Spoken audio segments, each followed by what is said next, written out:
네, 이어지는 시간 허반석의 작전 리포트 시간입니다. 네, 증권가 리포트 분석해 드리는 시간이고요. 허반석 전문위원 인사드리겠습니다. 안녕하세요.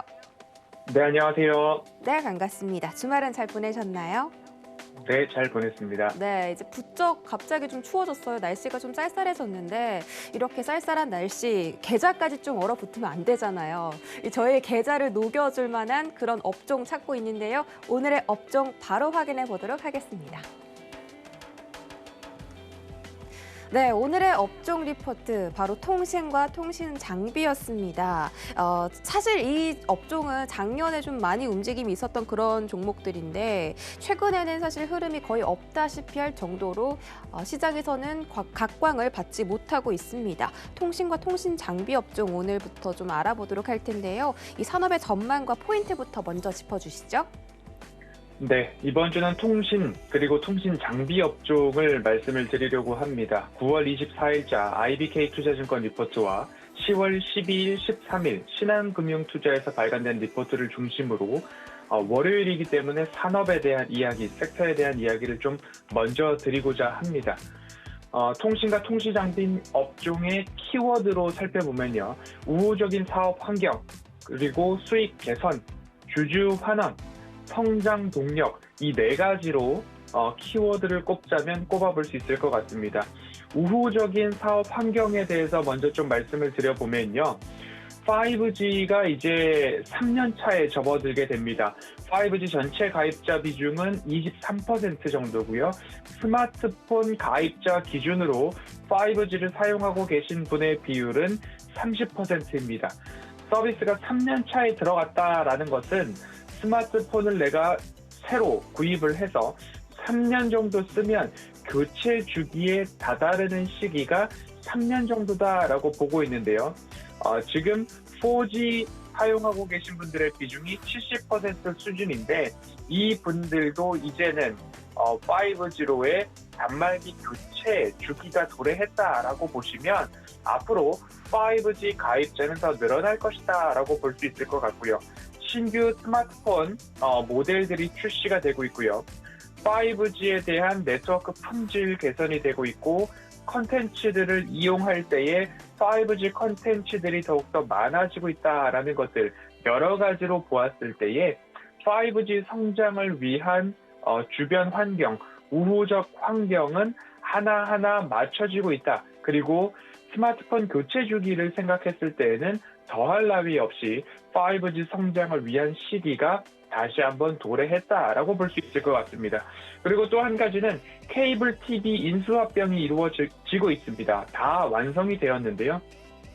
과거에는 케이블 TV, 위성 TV, IPTV 순으로 유료 방송업계가 구조가 짜여져 있었는데 현재는 이 IPTV가 가장 위로 올라왔습니다. 그리고 케이블 TV 이제는 거의 많이 사용하지 않고 이동형 공간에서 위성 TV를 좀 쓰고 있는 모습으로 시장의 구조가 재편이 되었습니다. IPTV가 케이블 TV를 인수합병함에 따라서 국내 유료 방송 시장을 좀 장악하고 있는데요. CJ 헬로비전은 LGU 플러스에 인수되면서 LG 헬로비전으로 사냥이 변경되었고요. T브로드는 SK 브로드밴드에 흡수합병되었습니다. 현대 HC에는 KT 스카이라이프가 인수를 하면서 이 케이블 TV의 인수 합병도 완료가 됨으로써 가입자의 양적 확대와 결합 상품에 있어의 효과가 극대화되면서 최종적으로는 소비자분들도 결합 할인을 받는다라고 느끼시겠지만 통신사 입장에서도 종국에는 이익이 증대되고 있는 그러한 구조를 완성해 나가고 있다라고 보시면 좋을 것 같습니다. 그리고 마케팅 비용 등에 있어서의 안정도 좀 찾고 있는데요. 20년도 상반기 마케팅 비용이 19년도 대비 5.4% 증가했습니다.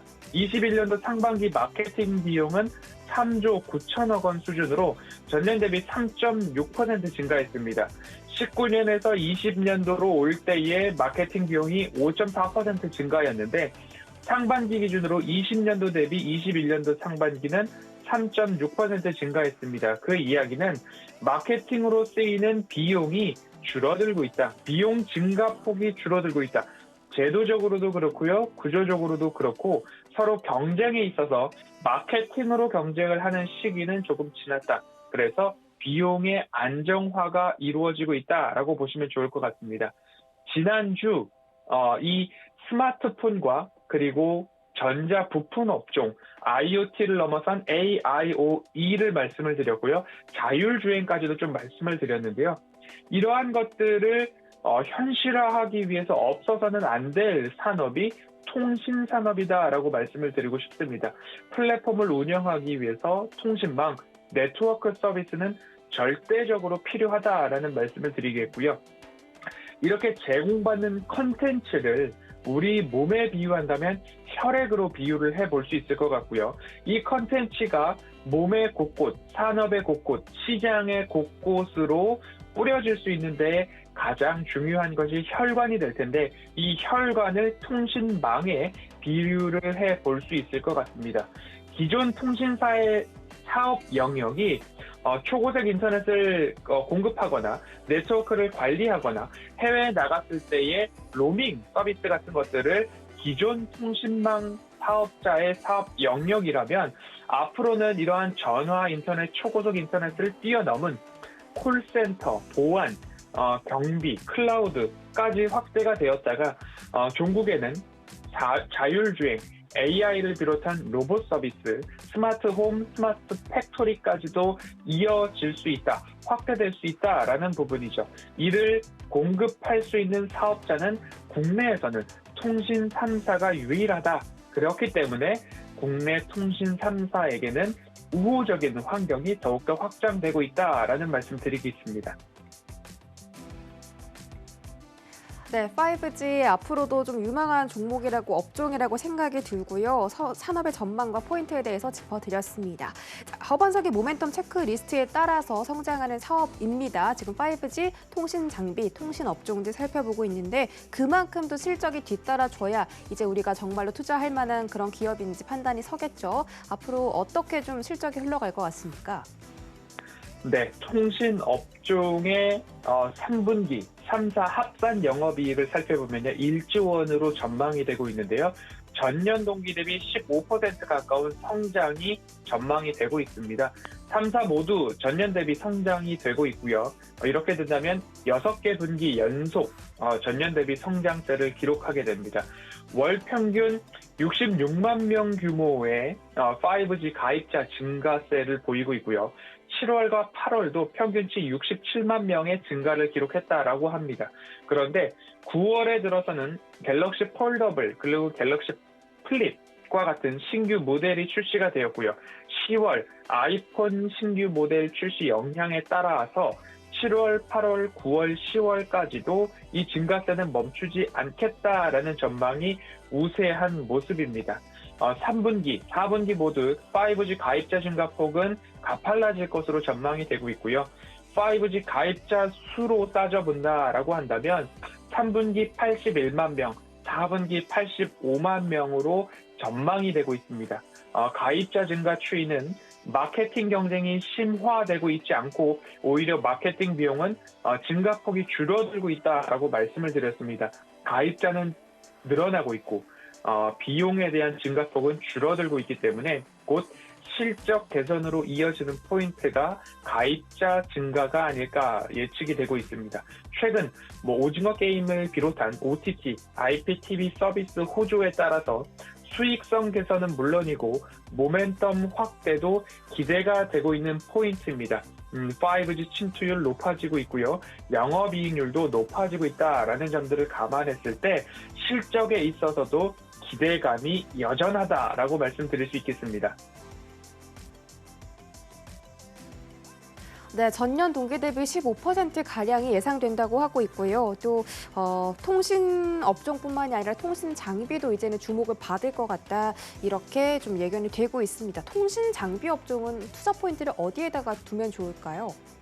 네, 통신 장비도 한미 정상회담이 있을 때 한번 다루었던 작전 리포트에서 다루었던 섹터인데요. 오늘은 통신과 통신 장비 모두 함께 좀 다루어 보고 있습니다. 통신 장비는 삼성전자와 버라이즌 공급에 초점을 좀 맞춰보자라고 다시 한번 말씀을 드릴 수 있겠는데요.